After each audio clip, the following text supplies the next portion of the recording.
Welcome back to the epic build. This is just a quick update. Just want to show you where I'm up to. I have actually finished the build on this first track, meaning everything's in place. What I have to do now is to start to dress it. I'm going to use a lot of components from the previous track.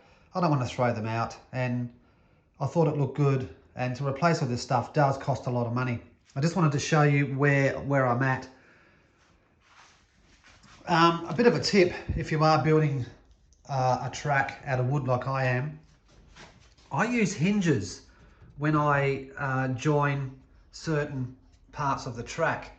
Why do I do this? Well, one is it's really easy to be able to just move bits and pieces around, so you can retime everything.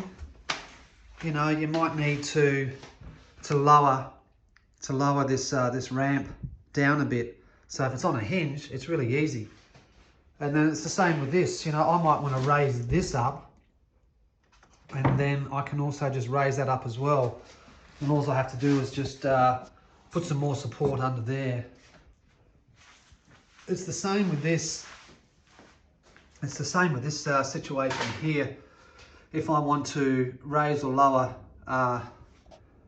the track here, the runoff, I can do the same with these hinge things, and that's all screwed in. So that's all looking good. Oh, and also here, that's got a hinge on it as well, so I can then, you know, raise it up and down, so I can just get better timings on the track. That's what the home run looks like from this angle. Actually, that'd be quite a nice camera angle, wouldn't it? So yeah, that's what it looks like. And I think, looks-wise, it looks good. And so far, all the cars that I've chopped down today look really, really good. Yeah, so the next thing is just to diorama it up. So I'm using the old baseboards that I had before. I just need to cut those into place. The garages, the grass, some of this fake grass I can still use. I don't want to waste it. It costs a lot of money. I was going to put some rubber mats down here, but I've just come back from Bunnings, our hardware store, and they want $30 for a square metre, and I need 1, 2, 3, 4, 8 square metres, so forget that. So we'll pretty it up. We'll get the lights in. Oh, I haven't got these lights with me. Just hang on a sec. I bought all these lights the other day from the $2 shop. Oh, here they are.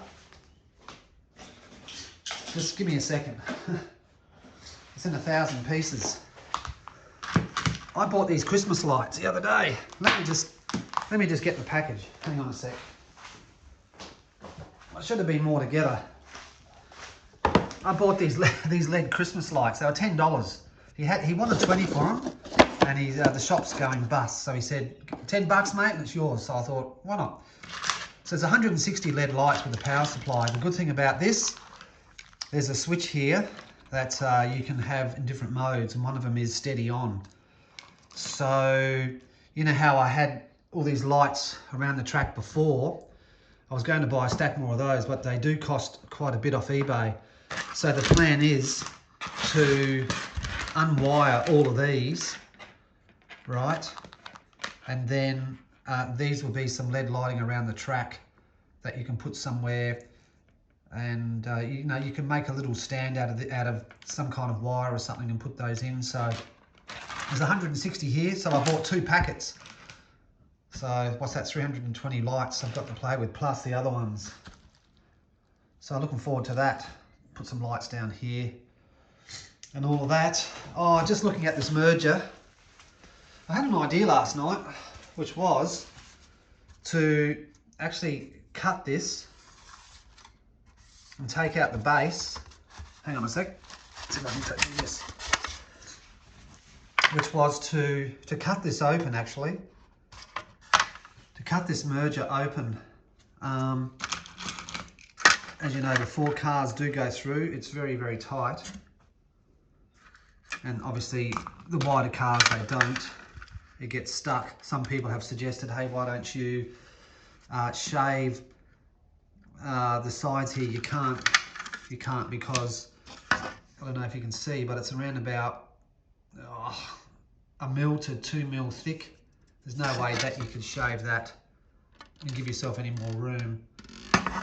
So then I thought what I'll do is I'll cut this out, like cut this base out so I have the two sides, and then relay this in the Fat Track. Maybe just a bit wider than the Fat Track, so I still have a funnel down, you know. So I still have a funnel down through to here, and then it will eventually go into one lane, and then obviously, you know, to this turnaround. I don't know, something I'm thinking about today. I don't really want to destroy this because it is part of a Fat Track set. However, I'll never race the Fat Track as it was intended to, so I don't know. Just need to think about what I'm going to do there. Okay, that's a wrap. I don't have any more to say on this track. I think the next video on this will be virtually all the diorama up. That's probably going to take me a good part of a week. So if you don't see any more of these videos, the next video will be diorama up. Okay, thanks for watching, guys. Catch you later.